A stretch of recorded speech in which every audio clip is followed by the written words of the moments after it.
Henry het so glinster in sy oog en so mooi glimlag dat ek nie kon dink dat hy 'n probleem sou hê om uit al sy baie briewe iemand te kry om saam met hom reunie te kom nie.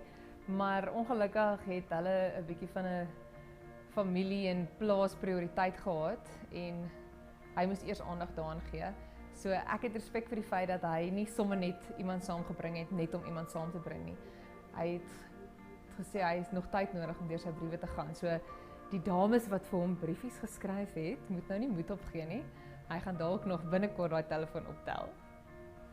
Henning is mos bietjie alternatief of anders, of nou nie die tipiese boer nie met sy krokodiltande, ons eie Crocodile Dundee. En hy het 'n hele paar briewe gekry en hy het selfs een van die dames gebel en ek gedink dalk sal hy opvolg met daai dame.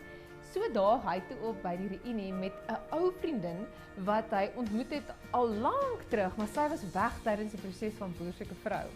En toe sy nou terugkom en sien hy is besig om werk te maak van verhoudingsplanne, het sy ingespring en toe hy nie deel word van die top 5 nie, het sy hom gekontak en sedertdien kuier die tweeetjies lekker saam. Ek's baie bly vir hom en dit lyk soos iemand wat hom goed verstaan en enige verhouding word tog gebou op die fondasie van vriendskap en hulle is eerste goeie vriende. Chris het ook opgeëindig met een van sy vriendinne van 'n vriend van hom van skool. Dis 'n hele lang storie. Hy ken haar al sy hele lewe lank.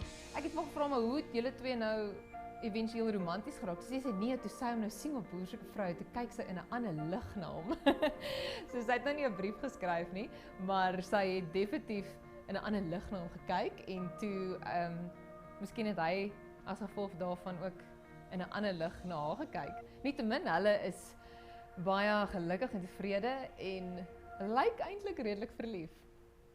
Martiens. Pitte, is al wat ek kan dink as ek aan Martiens dink. Hy het van die begin af gesê hy gaan die meeste briewe kry, vol bravade, maar toe het hy nie.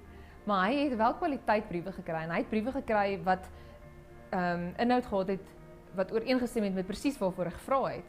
Hy soek 'n tradisionele vrou, hy hou van kaalvoet op grondpad stap, lekker kokos, al die dinge. En daar is Estie, een van die briewe wat ons aanvanklik heel eerste uitgehaal het, van die begin af vir daai brief se aandag getrek. En hy het toe werk gemaak daarvan en hulle het intussen gekuier en hier is hulle saam by die reunie. So al is 'n mens nou nie deel van die boere wat die meeste briewe gekry het nie, is hierdie so 'n wonderlike platform om nog steeds mense te ontmoet. Dit is soos Idols. As jy in die top 5 van Idols is, het jy so baie blootstelling dat dit nie altyd daar gaan om te wen nie. Dit is natuurlik lekker, maar soos in Martiens se geval, het hy vir Estie gekry. Sy het hom op TV gesien, 'n brief geskryf en uit al daai hope briewe het hy haar gekies en is hulle vandag saam.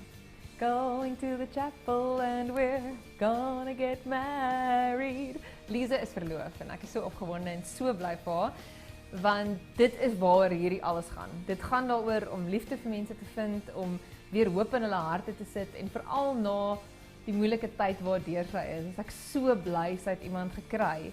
En wat lekker is van hierdie situasie is dat hy het nie aanvanklik vir haar 'n brief geskryf nie, maar hulle het mekaar lank terug gesien en toe hy nou weer haar foto en haar briefie in die huisgenoot sien, toe het hy besluit nou is die tyd.